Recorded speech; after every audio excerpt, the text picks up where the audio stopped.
Well, welcome everybody coming in. I hope everyone's having a wonderful day. Today we're going to address the topic that has puzzled and motivated many people. The notion of knowing your why. It's an exploration of the basic factors that influence us in our inner motivations, the very core that drives us. Some claim, however, that the relentless search for the why might prevent us from acting quickly. Well, we'll examine three parts of this argument in depth today. Knowing the fundamental significance of your why and the first step. Then we consider the possible dangers of excessive reflection. And finally, how we strike a balance. How do we make sure that our why leads us without imprisoning us? Joining me today to navigate this topic is Mr. Luke Dillon. He's a certified WHY.os practitioner and senior business coach. He's based in London, England, and Johannesburg, South Africa. So let's get started. Morning, Luke. Morning, Andrew. Good to be here. Hello, everybody, and looking forward to the discussion. Cool. So where in the world are you today, Luke? I'm in London today, Andrew, here for Christmas.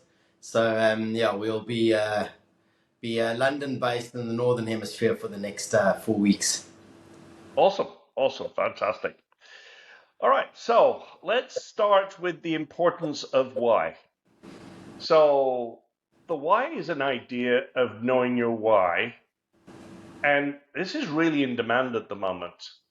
Let me restart that.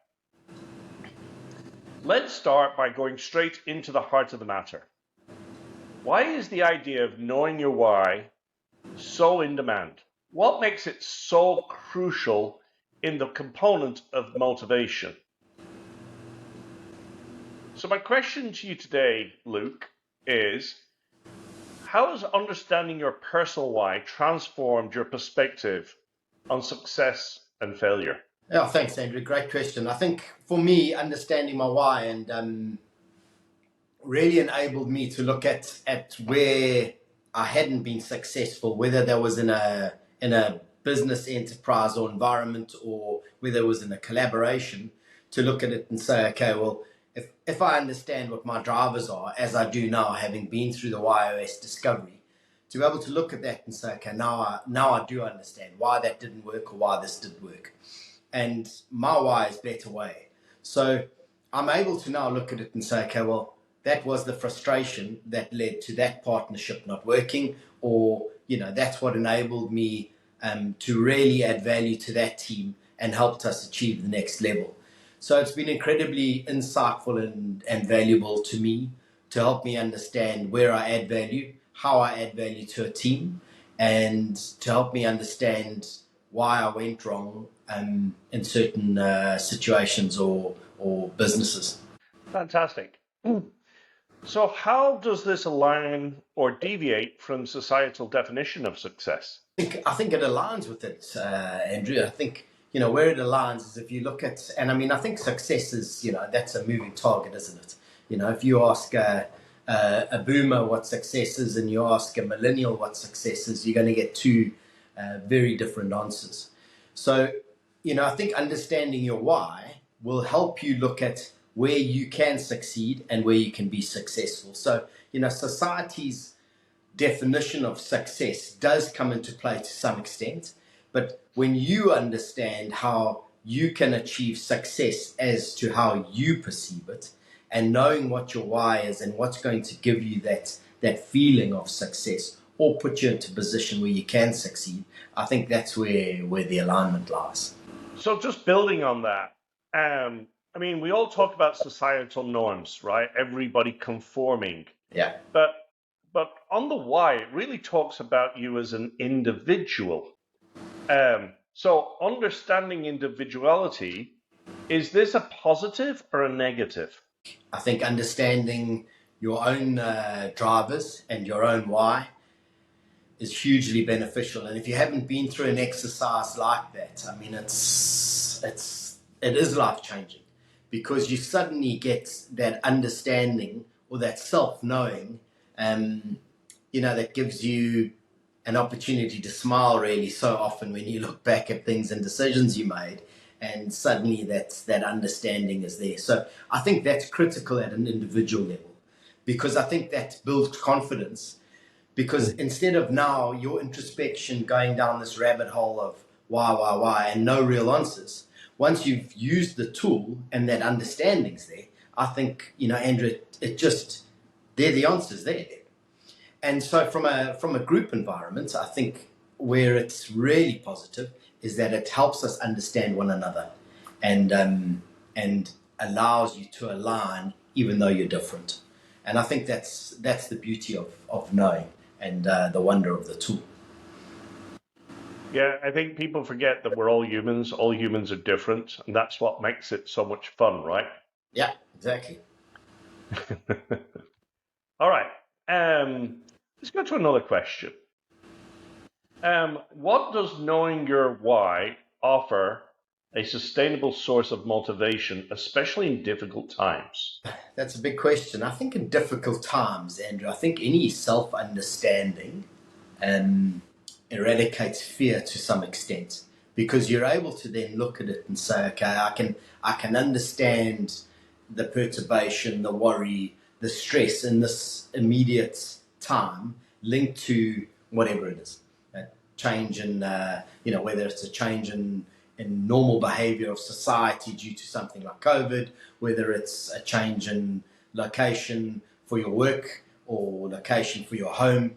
You're able to take that stress and understand, then if you plug it into the matrix of your why, to say, okay, well, here's the challenge for me, and here's why I'm experiencing these feelings, because these are the things that drive me.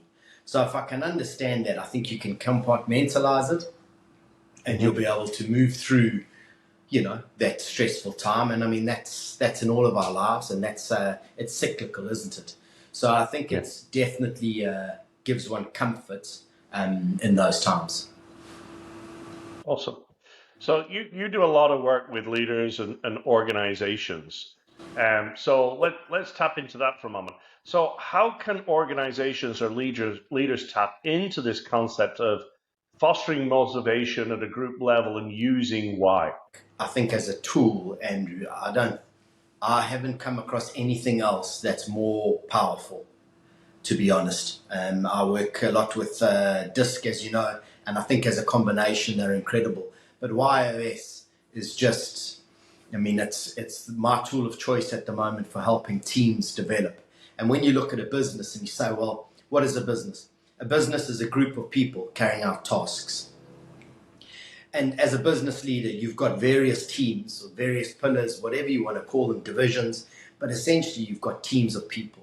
Now, if that team of people do not understand one another or do not know how to communicate with one another, then, I mean, you're on the back foot the whole time, because instead of being a leader and aligning people behind a goal and motivating them and showing them a vision, you become an HR practitioner trying to deal with issues between your team players. So I've seen teams that have worked together for a decade where there's been a problem between two team members, since time began, and you take a team like that, you put them through WHY.os, and after a 2-day offsite, you've got two people who suddenly not only have an understanding of one another, but now sort of respect and like one another and are talking to each other like friends. I mean, it's incredible to see that. And once you've got an aligned team and people understand each other, and what I love about the tool, Andrew, it opens the space for people to be vulnerable and to start talking. And when there's vulnerability in a team, that's when trust starts to develop. And once you've got trust, I mean, that's the building base, whether you've been through Lencioni's 5 dysfunctions or anything like that. Trust is your building block. And once you've addressed that, then you can move a team through all the other processes to get a team really high performing. Getting them aligned, and this perception that people are aligned, or this play environment so many teams work in, where everyone's just trying to get along, but they don't really. And there isn't true alignment. And as a result, there's no accountability. So there's no results. So as a leader, I don't think there's an easier, quicker tool to use to start building a powerful team. Fantastic. Let me ask you another question. I said earlier that you're based in London and South Africa. One of the questions I get asked all the time is, um, so using tools, using techniques, and the why discovery in particular, does that change based upon locations, or is it different for people in South Africa versus in London or the US? What's your thoughts on that? No, and I don't think it changes anyway. The more you speak to business owners all over the world, the more you realize that at the end of the day, the primary challenge, when you take the economy and those things out of the way or off the table, is team. And I speak to directors and CEOs and MDs, both in the UK and in South Africa, and it's the same challenge. I can't get the right people. There's a shortage of talent, and teams aren't performing. And often it's not a talent issue, it's an alignment issue. And Mhm. it's exactly the same when I deal with guys here in London, and I go back to South Africa, be it Johannesburg, Durban, Cape Town. When you sit and work with those teams, you quickly realize that it's just an alignment issue, and it's not necessarily talent. But when people feel misunderstood or undervalued or unheard, they don't Mhm. perform. So the minute you Mm. bring a tool like this and you understand that you've got a person with a wide challenge in the environment, instead of everyone looking at him and saying, well, Andrew or Luke's just difficult. It isn't. That's his why. He's there to challenge. And when you look at great teams, I mean, you'd love a why of challenge on your team. So I don't think it changes anywhere, Andrew. I think it's the same globally. Great teams win. So how do you build a great team? Awesome. Fantastic. Some great insights there. Thank you, Luke. All right, as we said, let's get into earlier. Let's look at some of the risks of why. So even though reflection can be enlightening, can we sometimes find ourselves caught up in it, right? Doing that all self-reflection, self-reflection. Um, and does the pursuit of knowledge sometimes limit our perspective? So let's explore this a little further, if we may. So, Luke, critics can argue that focusing too much on your why can lead to self-centeredness or a navel gazing or things like that. So, what's your thoughts on that? Yeah, I think we have critics, or I mean, maybe they just have a why of challenge, Andrew. Uh, I think there's huge value in that. I mean, you want anything challenged. So I enjoy the view of critics, whether it's regarding this tool or in any other space. I think they add value to society. That said, I don't think there's enough navel gazing happening nowadays. Everywhere I go Mm, and travel, whether it be in South Africa or in the UK, people are connected to electronic devices. They can't be in a different, separated from their electronic device. It follows them from room to room to room at home. I've got teenagers. I look at people on public transports in the UK, in South Africa, doctors' waiting rooms, wherever you go, people are just reading, and no one's sitting introspecting. I don't think there's nearly enough of that done. So I think understanding your why. I haven't come across an environment where people have been taken through that process, and a week or a month later, I'm getting questions that tell me that there's radical introspection or that it's become a problem for a team. If anything, I see the polar opposite. And we'll go and do an offsite, and I'm sure you experience the same in Texas. You take people through that deep level of discovery, and there is that intense introspection and understanding that comes from the tool, and people absolutely love it. I've yet to come across someone who's been through that discovery and hasn't, come to me and said, "Luke, I mean, this is unbelievable. It was written for me, about me. Talks to me." That they then don't have a short period maybe of deep introspection. But the problem is afterwards, 2 weeks later, everyone's back in their rut and no one's mm. thinking about those things. So I haven't come across that risk myself. And I'd love to discuss it with other certified coaches and see if they have. But I think you need to revisit it on a regular basis to make sure that actually there is some navel gazing and people are thinking about it more. Yeah, absolutely. I think one of the things that you and I do with all of our clients is we actually bring them back to that every time we engage with them, right? So we are working with leaders that are facing challenges everywhere, and we're constantly having conversations about challenges. And when we wind it back to what's causing the challenge or causing the issue, a lot of the time we find that it's because they're not focused on their why, right? And they're not playing to their strengths. Yeah, They're playing to their weaknesses, right?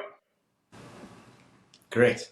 All right, so let's keep going on this. So how can we ensure that the pursuit of understanding their why doesn't turn into an insular exercise? I suppose doing follow up reading and the like, Andrew, would lead to that. I mean, as a coach or as a certified practitioner of WHY.os, you would guide your clients in that space. I just haven't come across it, so it's a difficult question to answer, really. Of people becoming insular in that regard. I think any level of deeper self understanding is so valuable that I haven't come across it in an environment where it's led to negative results. You know what I mean? Whether that be in a work environment, I'm sure you've dealt with it. You take people at a corporate environment, you take a team of 7 people, 8, 9 people, whatever it is, and you take them through a WHY.os discovery, and you give them that opportunity during that offsite to have half an hour, 45 minutes to sit and think without an electronic device to distract them. And they come back, and so often, how often have you had it where I think I now understand my spouse a little bit better, or I want my wife to do this, or I want my kids to do this, or my brother, my sister, and so I just don't see that as a risk, Andrew. I have yet to encounter it. Yeah, I'm with you, Luke. I mean, the ones that we've done so far, I get the same experience, right? I want more. It's not I want less, right? And it's not more. It's people want to understand. People need to understand. And I think I go back to your example with electronics today. So many people have been told who they are. They have not figured out who they are themselves. Why do they do what they do? And how do they do it and what do they deliver? They've been told. And when people get informed as they go through the discovery of their why for the first time, they understand themselves at the deepest level, right? And as you said, teams start to understand each other at the deepest level. So I'm with you. I don't think there's a risk to doing this, or people sat there and being, Plato, and sat there for days and days and days trying to figure out it's literally given to you on a plate, and it's here's who you are. Now the risk is how do you not take it forward, right? Definitely. I think, Andrew, like anything in life, if you're going to take that as a snapshot and your sole definition of who you are suddenly, yes, then there's potentially a risk.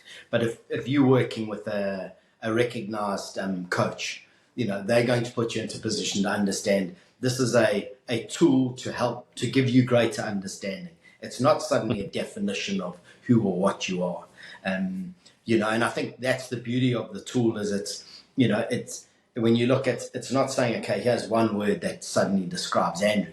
It's saying here's given on your answers provided to the tool. Here's why you do what you do. Here's how you do it. And here's what you bring.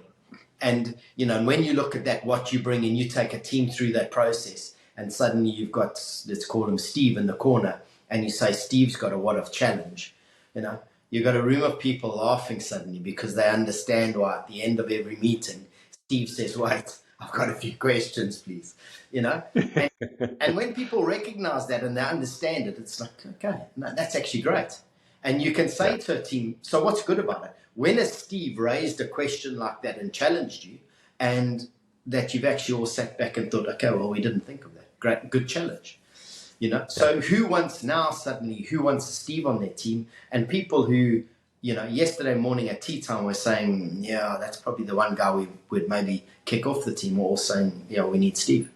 So So no, I don't think there's any risk in that space. I think people understand that it's if they're properly coached, that this is a tool and a guide to give you greater understanding and help you work in your strengths. Okay, so let's build upon that a little bit more. So, as we went through this, right? So, is there a risk to knowing your why can lock you into a single path, preventing you from exploring new opportunities or pivoting when necessary? So does the why lock you in? No, I definitely would not agree with that statement. I would say, if anything, the why would possibly prevent you from going down a path that's going to cause you a whole lot of frustration and possibly put you in an environment where you perceive yourself failing or not succeeding, because you're going to go and do something in an avenue where if you've got a why of mastery and you go and work in an organization where you're going to be moved from pillar to post every 3 or 6 months and never have the opportunity to master one area of the business or one division, then you're going to always feel like you haven't quite achieved what you would Hmm. like to achieve if you're wise Hmm. mastery. So, Andrew, you and I are a better way. So, very different for us. We'd go from place to place. We'd be charged by that, and we'd be energized because we'd walk into every environment and say, okay, like, how can we do this a better way? Irritate everybody around us, quite possibly. But I mean, that would feed us. Yeah. So I think, as opposed to saying, okay, Andrew, Luke, you're going to sit here and work in this department until you're an absolute professional and a pro at doing it. You and I mean, I speak for myself. That is definitely not something I'd like to do. So I think straight away when you understand, okay, like, this is where I like to work, is be in an environment where I can make an improvement to an existing system, that would be amazing. So it would stop you doing that. If I was told, okay, we've brought in a consulting firm, they've designed a system for us, we're going to implement the system, and nothing on the system is going to change for the next 5 years. Luke, would you like to go and work in that environment? I wouldn't, because I want to be part of something where I can improve things. So if I'm told I cannot make any changes, then it's not for me. So I think it's a great preventative tool to ask yourself the question, okay, how is my why being fulfilled, being put to use? How am I growing? And what opportunity do I have to feel like I'm adding value? So I Yeah. don't think it would pigeonhole you, because you can take a better way, a trust, a mastery, a right way, and put them in any environment. A right way can work in law, they can work in manufacturing, they can work in any environment, Andrew. So I think it would guide you away from making mistakes rather than pigeonhole you. Awesome. Fantastic. So, all right. So let's follow up on this. I'm gonna keep digging on you here and reading some great answers. Um, how can we balance staying true to our why while being adaptable to the changing environment or circumstances? I think it's relatively easy to answer. I think, when you know what your why is, you're going to look at circumstances that are possibly out of your control and decide, how to deal with that environment in the moment. So, Hmm. if it's something you have absolutely no control over, you're going to understand your frustration at that and be able to then court a plan or a path forward to say, okay, well, I'm going to endure this for the next 3 6 months, and then I'm going to pivot. So I think it would help you rather than impede you. Yeah. All right. Awesome. So let's keep moving. So I think really what I'm getting from that is understanding your why is not an impediment. It's actually an enabler. There doesn't seem to be in our minds risks, right? It's you don't get locked into things, you don't get tied up. It's not one of those navel gazers. It actually enlightens and it enables you to select in the right way. So I think there's a lot more positives than any negatives, and I don't know if you agree, but I don't think we've seen any negatives to it so far. No, I agree 100%, Andrew. I haven't seen any. I think, I've come across it in one or two instances with corporates where you'll find someone discover their why and then look at the career path they've chosen, and the lights come on, and there's perturbation there to say, well, now I understand my frustration, but I'm 10 or 15 years down the road. And Yeah. do I now want to change, or, can I manipulate my why? Well, I don't believe that you can manipulate your why. That's you can take the tool again in another 6 or 12 months if you want to. And I'd be interested to see, and Dr. Sanchez could maybe enlighten us there if people have done that and there have been radical changes. But I'm inclined to believe that there wouldn't be. So I think that's the only time where I could look at it and say, okay, well, maybe it hasn't been 100% positive for the individual because now they have that worry. But from a coaching perspective, I would say, that's enlightenment, because now suddenly you understand why maybe you've been unhappy for the last decade or for 1.5 or 2 decades, because you're doing the wrong thing and you're not fulfilled. Yeah, exactly. All right, so let's get into when and how to use our why. So, deep reflection and necessary action most frequently must be balanced and can often feel like walking a tightrope. But is it feasible to balance these so that our purpose supports rather than interferes with our choices? So my first question to you on this topic is, what strategies do you employ to balance the exploration of why with the need for immediate action? I suppose the only thing that I'd look at in my specific instance, Andrew, as a better way, clarify, simplify, is sometimes, there are situations that I believe there might be a better way to do it. But, that's an egotistical, possibly arrogant view of someone who thinks they'll always find a better way. So I think what I do is I'll put it through a matrix and say, okay, well, is it urgent? Do I actually need to find a better way to achieve this outcome, or is it actually more valuable just to get the ball over the line?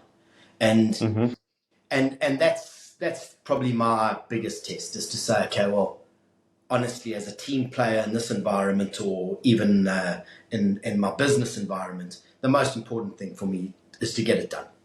I can spend next year or next month deciding if there's a better way to achieve that outcome. But at the moment, that doesn't warrant the time spent.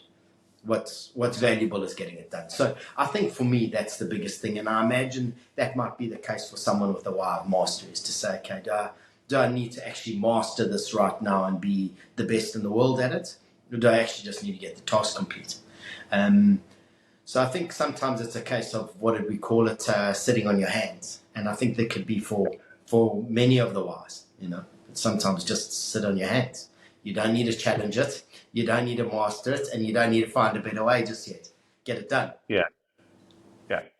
So when we do the why discoveries, not only do we find your unique brilliance, right? Your why do you do what you do and how do you do it, but we also look at what are the opportunities, right? So what are the opportunities for you? And we give you the antidote for that as well, correct? Definitely. Yeah. Awesome. All right, so let's dig a little deeper into this. So what methods or tools can organizations implement to ensure their alignment of action and purpose? I think in that space, the most critical thing is, if you're looking at alignment on purpose or whatever you're doing in your organization, is making sure that you've got buy-in from your team. So have you got square pegs in round holes? Have you got the right people in the right seats? That's my first question to any team leader, if or an executive. If that's what you're chasing, how are you getting it done? So if you're looking for that alignment, how are you getting the alignment? And what do you need in your team? So I think very often, Andrew, and that I'm sure you've come across it, you've got executives, you look at their team, you analyze the team with them, and they've got no simplify, or they haven't got anyone a right way of doing things. So they've got a whole lot. They've got this mix mash of people that have been pulled up through an organization because of years of service, or whatever it might be, a previous CEO or MD that put that person in that role that just isn't the right person for that role. And I think that's the critical thing. So as an executive, I would say you'd have to put your team through a WHY.os and then through DISC, and to know that you've got the right people in the right place. What is the key role? What are the objectives and key results for that role? And is this the right person in the right right DISC to achieve that outcome? Yeah, I mean, having those tools at your disposal, being able to understand that at the deepest level, um, and to your point, do you have the right people in the right seat on the right bus, right? Yeah, Yeah, yeah, awesome. critical. Yeah. All right. So, next question on this. How do you recalibrate your why when facing challenges in life, circumstances, and how does this impact your action and decisions? I'm not convinced you can recalibrate your why. I think Mm. you can. I think you can look at it and say, okay, how important or how much do I need to stay in that space or in that lane at the moment, given what I'm dealing with. Um, I can only use myself as an example in that space. Hmm. Like I said in the previous one, do I need a better way right now, or maybe my what, which is simplify what I bring. Do I need to rather be in a simplify space and Hmm. just simplify things in order to get over this hurdle? So, I think I suppose it's a calibration, whether it's a slight deviation. Yeah, I think understanding your why, your how, and your what, and even Hmm. understanding the 9 whys will give you that leniency to move around. Possibly, if you're in a team environment, who's the best team person with the best why, maybe to guide the team in that space at that moment. In a relationship, is your spouse, your partner, is their why maybe more conducive to giving you as a team better guidance? And sometimes you need to maybe step out of just me and, use the services of a coach and say, okay, I need a bit of, here, I've got an obstacle. What are my options? Let's explore them and let's talk them through. So I think in that space, yeah, you could step out of yourself and get some assistance. Okay. Awesome. Um, what will Can't think of any reason you'd reevaluate your why off the top of my head, Andrew. I think I think that's intrinsic. If it's in you, unless you're convinced that when you took the tool assessment, that maybe you were in a bad emotional space, you were not focused, you might retake it. But I think if you're finding yourself in an environment where you're thinking, okay, well, maybe I need to reevaluate my why, then I would look at the tool, and I would go into the WHY.os or contact us at 4Leaf and speak to a certified practitioner and a coach, and go through that and share your views on why you would reevaluate your why. But I Mhm. mean, there might be times when you'd love to have a why of mastery. I know there are times when I'd love to have a why of mastery, Andrew. But I mean, it's just not in me. You know, as much as I would like to have that as a why, I mean, I don't have it. I mean, it's just not there. Yeah. So, Yeah. no, I think you might be wishful, but I'd have to say I'd love to hear Dr. Gary Sanchez's input on that, but I don't know.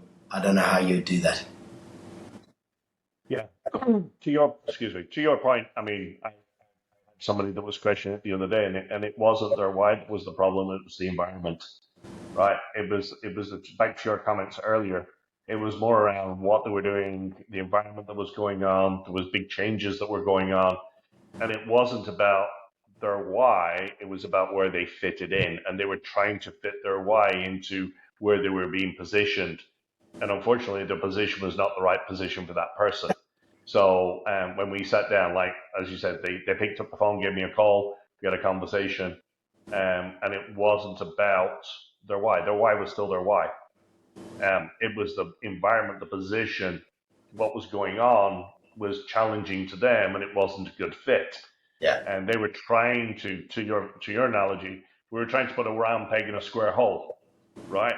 And Yeah. it wasn't fitting. And they went, well, is it because no, it's not. You're trying to put a round peg in a square hole. Exactly, Andrew. And I think that so often happens in corporations and big business, doesn't it? You take your Yeah, top salesperson and you make him a sales manager. You know, I mean, and I mean, so often you basically set that individual up for failure because yeah, that's not their driver, and they're now in an environment where the metrics that they're measured on are totally different, and it doesn't suit the personality or necessarily the why. So yeah, I think that's the error, and I think so often in corporates, from what I've seen globally, is that some of those appointments are rushed. I think the initial recruitment process is often very good. And I think once that person now comes into the organization and they've been well recruited, they're in the right role at recruitment level. And then when the growth happens and they get moved around because it's perceived that they're brilliant, but they're brilliant because they're in the right space and you got your recruitment right. But now you take them out of that role and move them into a more senior position with different metrics or measurements or a different environment to work within, and they're not successful, and everyone's like, well, I don't know what's happened. He's disengaged. He's not necessarily disengaged. He's just totally out of his zone of high performance. yeah, exactly. So it appears that the findings of harmony between our inner purpose and constantly changing world around us is key, right? As we draw this conversation to a close, let's wrap up and examine the lessons that we've learned today. So we've discussed the profound effect of knowing your why, how it builds on a greater emotional fortitude, and how it broadens our views and success throughout the conversation. It's also obvious that it's a fine line to be drawn between the order to achieve balance, while our why gives us that internal motivation direction, particularly during difficult times. We must watch for overthinking traps, but as Luke said, we've never seen that. We actually want people to think more, right? We want to make sure that we do spend some time thinking, doing some introspective, right? But also making sure that that doesn't lead us into isolation. The dynamic relationship between motivation and action is made even more apparent with our need to adapt to our purpose, along with the dynamics of the changing personal and cultural ideals. We couldn't have got through this difficult topic without your advice, Luke, so we appreciate you. To everybody watching, while considering your own whys, bear in mind the value of striking a balance between reflection and action, as well as the importance of evolving to keep up with changing circumstances. So, stay smart and proactive. Until then, have a great day.